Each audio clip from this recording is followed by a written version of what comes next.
Assalamualaikum warahmatullahi wabarakatuh. Kami dari kelompok 2 ingin mempresentasikan hasil kelompok kami yaitu tentang PT Telkom Indonesia.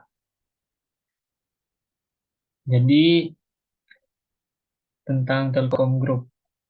PT Telkom Indonesia Persero Tbk Telkom adalah badan usaha milik negara atau BUMN yang bergerak di bidang jasa layanan teknologi informasi dan komunikasi atau TIK dan jaringan telekomunikasi di Indonesia. Pemegang saham mayoritas Telkom adalah pemerintah Republik Indonesia sebesar 52,9%, sedangkan 47,91% sisanya dikuasai oleh publik. Saham Telkom diperdagangkan di Bursa Efek Indonesia atau BEI dan kode TLKM. Dan dalam upaya bertransformasi menjadi digital telecommunication company, Telkom Group mengimplementasikan strategi bisnis operasional perusahaan yang berorientasi kepada pelanggan atau customer oriented.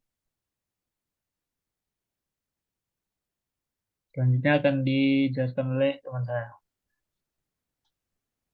Yang kedua yaitu permasalahan dan tantangan. Yang pertama ada harga data atau broadband semakin menurun, sementara pemakaian semakin bertumbuh sehingga margin tertekan. Yang kedua, persaingan kanibalisme antara jaringan WiFi di rumah dengan mobile. Karena jumlah perangkat yang terkoneksi ke WiFi semakin meningkat dan kebanyakan masyarakat menggunakan jaringan WiFi, sehingga terjadi penurunan pemakaian paket internet. Selanjutnya akan dibacakan oleh teman saya. Selanjutnya yaitu kebutuhan informasi PT Telkom. Kebutuhan informasi PT Telkom terdiri dari analisis biaya. Analisis biaya tersebut tersendiri merupakan menganalisis secara mendalam biaya operasional dan komponen lainnya yang mempengaruhi margin. Hal ini meliputi biaya operasional harian, biaya tenaga kerja, biaya infrastruktur, biaya akuisisi pelanggan, dan lain sebagainya. Dengan memahami dan mengelola biaya dengan lebih efisien, perusahaan dapat mengurangi tekanan pada marginnya. Selanjutnya yaitu analisis biaya pendapatan. PT Telkom perlu menganalisis pendapatan dari segmen bisnis yang berbeda untuk memahami kontribusi masing-masing segmen terhadap margin total perusahaan dengan mengidentifikasi segmen yang menghasilkan margin lebih rendah. Perusahaan dapat mengambil tindakan untuk meningkatkan kinerja, mengubah strategi bisnis. Selanjutnya itu analisis penyebab penurunan. PT Telkom perlu memahami alasan dibalik penurunan pemakaian paket internet. Apakah ini disebabkan oleh faktor internal, seperti penurunan kualitas jaringan atau penawaran yang kurang menarik? Atau apakah ini merupakan tren yang terjadi di pasar secara keseluruhan? Memahami penyebab penurunan ini akan membantu perusahaan mengambil tindakan yang sesuai. Selanjutnya yaitu analisis perilaku pelanggan. Perusahaan perlu menganalisis perilaku pelanggan terkait penggunaan paket internet. Informasi seperti pola penggunaan, preferensi, dan kebutuhan pelanggan dapat membantu PT Telkom dalam merancang paket internet yang lebih sesuai dengan kebutuhan pelanggan saat ini. Perusahaan juga dapat mempelajari preferensi pelanggan terkait fitur, harga, dan kecepatan internet untuk meningkatkan daya paket yang ditawarkan. Yang terakhir yaitu analisis kompetitor. Penting bagi PT Telkom untuk menganalisis strategi dan penawaran paket internet yang ditawarkan oleh pesaingnya. Apakah pesaing menawarkan paket yang lebih menarik atau lebih kompetitif secara harga? Dengan memahami strategi pesaing, PT Telkom dapat menyesuaikan penawaran mereka untuk tetap bersaing dan menarik pelanggan kembali. Next. Oke, untuk selanjutnya tujuan dan manfaat pengembangan untuk PT Telkom sendiri. Tujuan dari pengembangan sistem adalah untuk menciptakan solusi yang efektif dan efisien dalam mengelola dan meningkatkan kinerja suatu organisasi atau proses bisnis. Beberapa tujuan umum dari pengembangan sistem meliputi dan meningkatkan meningkatkan operasional. Sistem yang baik dapat membantu mengotomatisasi tugas-tugas rutin, mengurangi kerja manual, dan meningkatkan efisien operasional. Hal ini dapat menghemat waktu, sumber daya, dan biaya dalam menjalankan proses bisnis. Untuk meningkatkan pengambilan keputusan, sistem yang terintegrasi dapat mengumpulkan, pengolah, dan menganalisis data secara real-time. Hal ini membantu manajemen dalam mengambil keputusan yang lebih baik dan lebih cepat berdasarkan informasi yang akurat dan terkini. Next.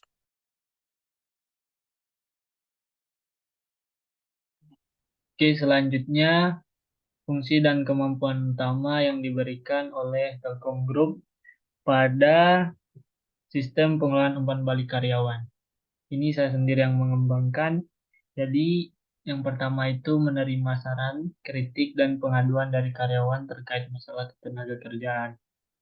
Jadi, misalnya karyawan mempunyai masalah pada kinerjanya, dia bisa mengadukan masalah itu ke perusahaannya. Oke, yang kedua, memfasilitasi komunikasi antara karyawan dan manajemen perusahaan. Mengidentifikasi masalah ketenaga kerjaan yang mungkin terjadi. Jadi, PT Telkom ini menyiapkan fasilitasi buat karyawan bisa berkomunikasi langsung dengan manajemennya. Yang ketiga, menindaklanjuti pengaduan dan memberikan tanggapan atau solusi yang tepat. Selain karyawan dapat mengevaluasi masalah, perusahaan juga ini memberikan solusi terhadap karyawan tersebut untuk masalah-masalah yang dia hadapi di perusahaan. Yang keempat, mewujudkan hubungan industri yang sehat antara perusahaan dan karyawan. Yang kelima, meminimalisir dampak negatif yang mungkin timbul akibat masalah ketenagakerjaan. Fungsi dan kemampuan yang dikembangkan, yang pertama, mengembangkan keahlian dan pelatihan. Jadi, seluruh pengaduan dapat digunakan sebagai sumber informasi untuk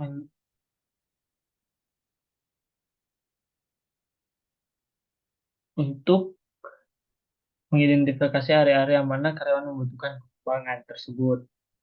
Yang kedua itu pengakuan atau reward adalah salah satu aspek penting dalam pengelolaan umpan balik karyawan demi memberikan pengakuan dan reward kepada karyawan yang memberikan saran berharga untuk kontribusi signifikan dalam mengatasi masalah ketenagakerjaan. Pengguna atau divisi individu. Yang pertama tentunya karyawan Telkom Group dari berbagai divisi baik karyawan tingkat staf maupun manajemen. Yang kedua, individu yang ingin memberikan saran, kritik, atau pengaduan terkait masalah ketenagakerjaan perusahaan. Yang berikutnya, konteks sistem informasi. Jadi, konteks sistem informasi itu yang pertama ada tim HRD, karyawan, divisi atau departemen terkait, selanjutnya manajemen perusahaan. Oke, selanjutnya materinya akan disampaikan oleh teman saya. Yang kedua yaitu sumber daya manusia. Pertama yaitu fungsi dan kemampuan. Fungsi dan kemampuan utama sumber daya manusia atau SDM di PT Telkom mencakup beberapa aspek penting. Berikut adalah fungsi dan kemampuan utama sumber daya manusia di PT Telkom. Next. Fungsi sumber daya manusia di PT Telkom. Yang pertama yaitu rekrutmen dan seleksi. SDM bertanggung jawab untuk menarik dan memilih calon karyawan yang berkualitas. Yang kedua yaitu pengembangan karyawan. Sumber daya manusia mendesain dan melaksanakan program pengembangan karyawan. Yang ketiga yaitu manajemen kinerja. Sumber daya manusia menjaga hubungan yang baik antara perusahaan dan karyawan. Maaf. Sumber daya manusia bertanggung jawab untuk mengelola kinerja dan karyawan.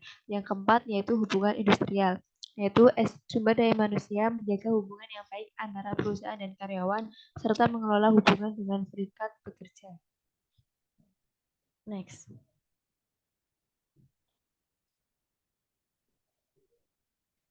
Selanjutnya yaitu ada kemampuan utama sumber daya manusia di PT Telkom. Yang pertama yaitu pengetahuan industri. Sumber daya manusia perlu memiliki pemahaman yang mendalam tentang industri telekomunikasi, tren terkini, serta lingkungan bisnis yang berubah. Mereka harus mengikuti perkembangan teknologi dan persaingan di industri untuk mengambil keputusan yang tepat terkait sumber daya manusia. Yang kedua, keterampilan manajemen sumber daya manusia. Kemampuan manajemen SDM mencakup rekrutmen, seleksi, pengembangan karyawan, manajemen kinerja, dan kompensasi. SDM harus memiliki pengetahuan mendalam dan keterampilan dalam mengelola aspek-aspek tersebut untuk mendukung pertumbuhan dan keberhasilan perusahaan. Yang ketiga yaitu komunikasi efektif.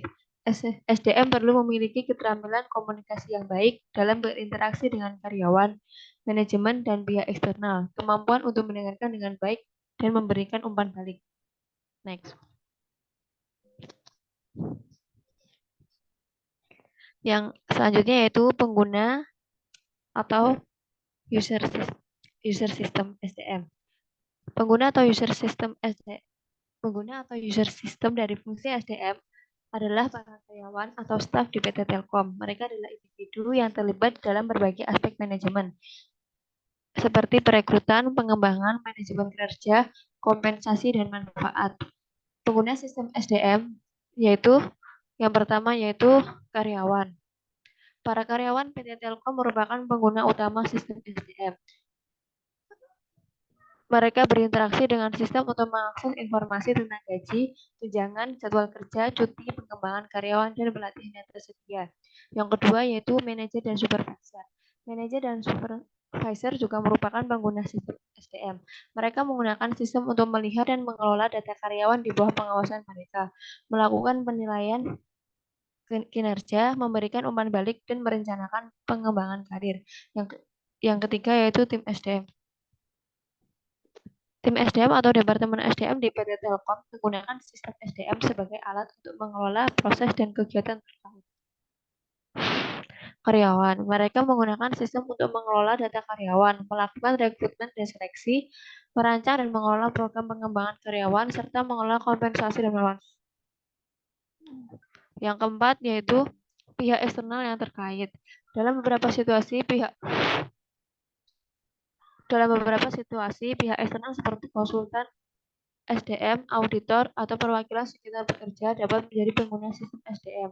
Mereka dapat memperoleh akses terbatas untuk melihat dan mengevaluasi data karyawan, kebijakan perusahaan atau informasi terkait ketenagakerjaan pengguna sistem SDM di PT Telkom bervariasi tergantung pada tugas dan tanggung jawab mereka dalam manajemen SDM.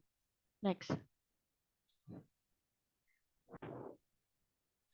Yang terakhir yaitu konteks sistem informasi. Dalam konteks sistem informasi sumber daya manusia, ini mengacu pada perangkat lunak atau platform teknologi yang digunakan oleh organisasi untuk mengelola dan memfasilitasi berbagai aspek manajemen sumber daya manusia. Berikut ada beberapa komponen umum dari sistem informasi sumber daya manusia.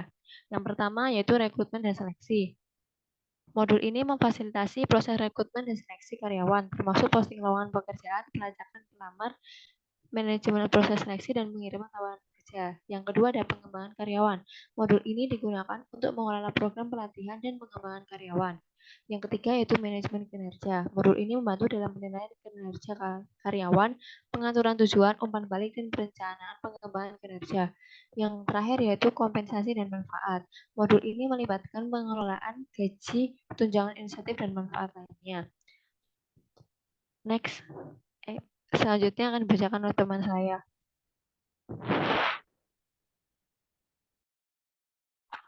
Oke, di sini saya akan menjelaskan tentang fungsi utama CMR di PT Telkom. Untuk CMR sendiri adalah yang berhubungan dengan customer. Satu, pengelolaan pelanggan. CRM membantu PT Telkomsel untuk dan mengelola data pelanggan secara efektif. Hal ini mencakup informasi tentang preferensi pelanggan, riwayat pembelian, riwayat penggunaan, dan data penting lainnya. Untuk yang kedua, analisis pelanggan. CMR membantu PT Telkom untuk menganalisis perilaku pelanggan dan tren pasar, memanfaatkan analisis yang canggih dapat mengidentifikasi pola pembelian, kebiasaan penggunaan, layanan, dan preferensi pelanggan. Untuk yang ketiga itu ada manajemen layanan pelanggan. CRM memungkinkan PT Telkomsel untuk memantau dan mengelola permintaan pelanggan dengan lebih efisien. Untuk yang keempat itu retensi pelanggan. Salah satu tujuan utama CMR adalah untuk membantu PT Telkom dalam mempertahankan pelanggan yang ada, mengembangkan strategi retensi yang efektif, program seperti program loyalitas, penawaran khusus, dan peningkatan kualitas layanan. Next. Di sini ada pengguna atau user system, divisi-divisinya. Untuk yang pertama itu ada divisi layanan pelanggan.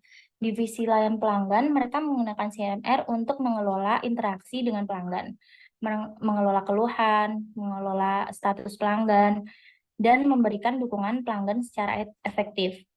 Untuk yang kedua itu divisi penjualan. Mereka menggunakan CMR untuk mengelola data pelanggan potensial, melacak proses penjualan, mengelola informasi penawaran dan kontrak, serta memantau performa penjualan.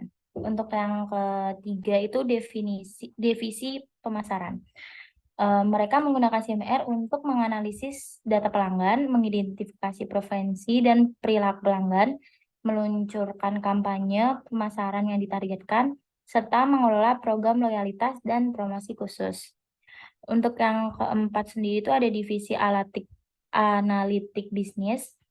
Untuk divisi ini menggunakan CMR untuk menganalisis data pelanggan, mengidentifikasi tren pasar, melakukan segmentasi pelanggan, serta menyediakan wawasan dan rekomendasi untuk mendukung pengambilan keputusan strategis. Untuk yang terakhir itu ada manajemen tingkat menengah dan eksklusif.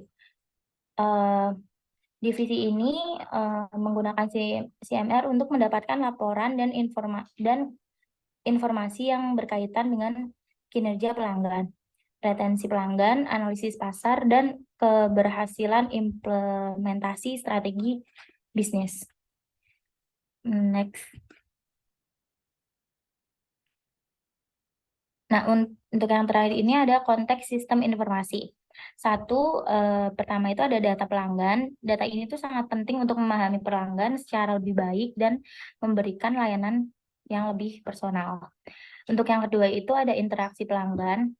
Sistem CMR PT Telkom akan merekam dan melacak interaksi dengan pelanggan untuk memantau dan menangani masalah pelanggan. Untuk yang ketiga itu ada analisis pelanggan. Sistem CMR akan memfasilitasi analisis data pelanggan untuk mengidentifikasi tren, pola pembelian, preferensi, dan perilaku pelanggan. Untuk yang keempat itu ada program loyalitas. PT Telkomsel dapat mendukung program loyalitas yang dirancang untuk mempertahankan pelanggan. Untuk yang kelima, terakhir itu ada pengambilan keputusan.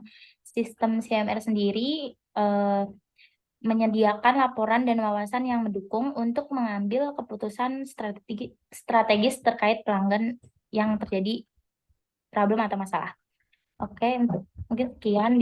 Selanjutnya bisa dilanjutkan oleh teman saya. Selanjutnya yaitu fungsi dan kemampuan sistem pengolahan produksi PT Telkom. PT Telkom memiliki berbagai fungsi dan divisi yang mendukung operasionalnya. Berbagai fungsi utama yang biasanya terdapat dalam perusahaan telekomunikasi meliputi. Yang pertama yaitu jaringan telekomunikasi.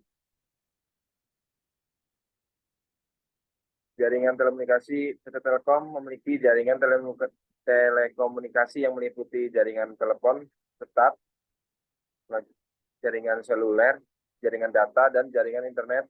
Fungsi ini bertanggung jawab atas pengembangan, pemeliharaan, dan pengoperasian infrastruktur jaringan. Selanjutnya yaitu layanan telekomunikasi. PT Telkom menyediakan berbagai layanan telekomunikasi kepada pelanggan, termasuk layanan telepon tetap, layanan seluler, internet, televisi, berlangganan, serta layanan data dan komunikasi lainnya. Dan yang terakhir yaitu inovasi dan pengembangannya. PT Telkom terus berinovasi dalam mengembangkan layanan dan teknologi baru untuk memenuhi kebutuhan pelanggan. Ini meliputi pengembangan layanan digital, teknologi cloud, Internet of Things, dan teknologi informasi lainnya. Kemampuan PT Telkom dalam sistem pengelolaan produksi yaitu PT Telkom memiliki kemampuan yang luas dalam menyediakan berbagai layanan telekomunikasi dan teknologi informasi kepada pelanggan di Indonesia. Berbagai kemampuan yang dimiliki PT Telkom salah satunya adalah jaringan yang luas. Jaringan luas PT Telkom memiliki jaringan telekomunikasi yang meliputi berbagai wilayah di Indonesia. Jaringan ini mencakup jaringan serat optik, jaringan nirkabel, dan infrastruktur telekomunikasi.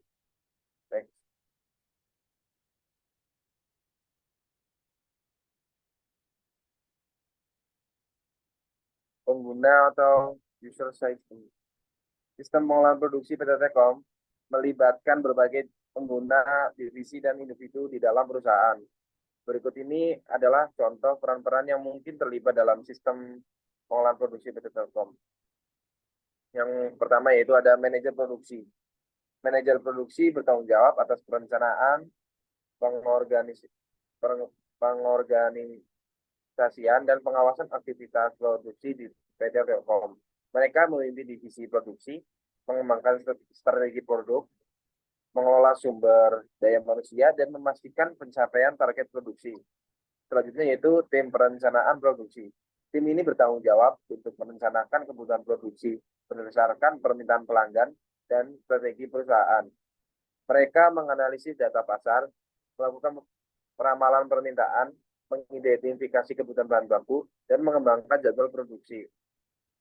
Selanjutnya yaitu tim pengaduan. Tim penggadaan. Tim pengadaan bekerja sama dengan pemasok dan mitra bisnis untuk memastikan ketersediaan bahan baku, peralatan, dan komponen yang diperlukan untuk produksi. Mereka melakukan negosiasi kontrak, mengelola hubungan dengan pemasok, mengawasi pengiriman, dan mengendalikan persediaan. Next.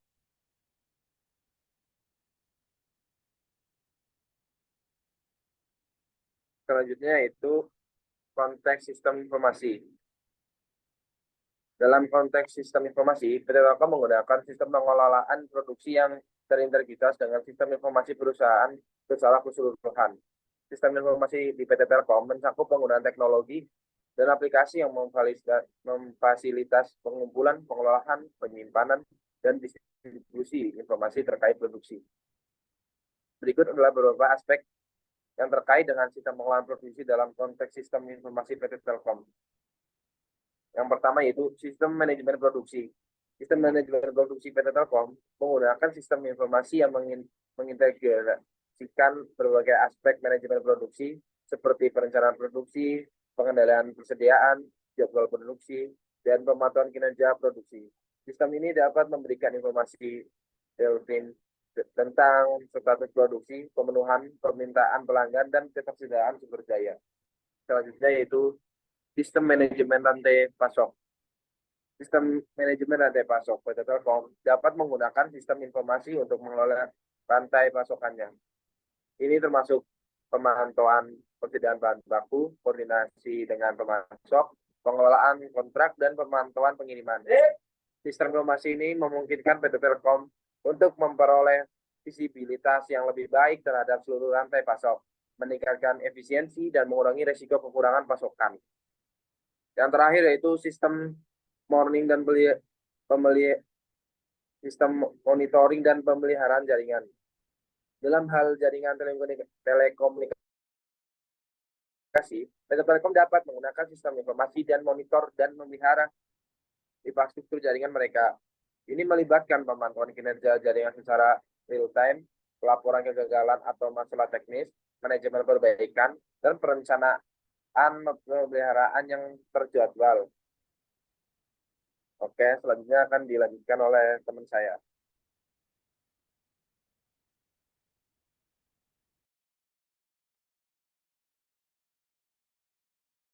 Metode pengembangan proses dan jadwal.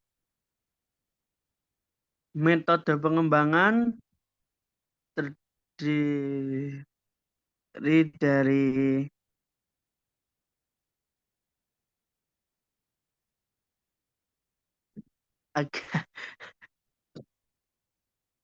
agile development, design thinking, dan metode pengembangan dari agile development.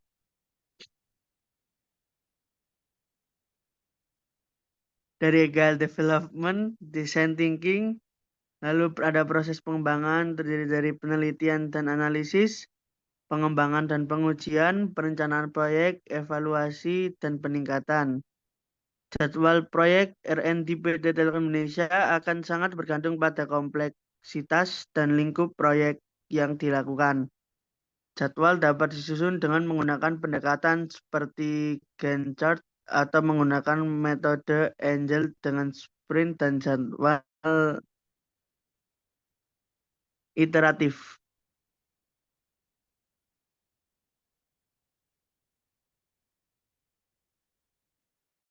Rencana keuangan dan anggaran.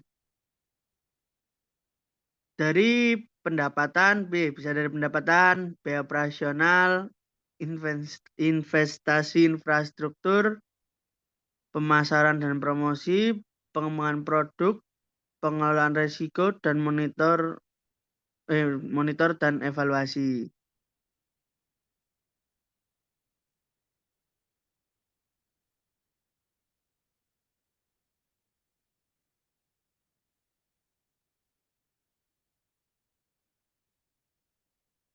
Berikut ini laporan keuangan. Mas. Pendapatan konsolidasian sebesar Rp 147,31 triliun atau tumbuh sebesar 2,9%. Dibanding periode yang sama tahun lalu, EBITDA perseroan tercatat sebesar Rp 78,99 triliun atau tumbuh 4,3% YoY dengan laba bersih operasi Rp 25,86 triliun atau tumbuh 7,7% YoY.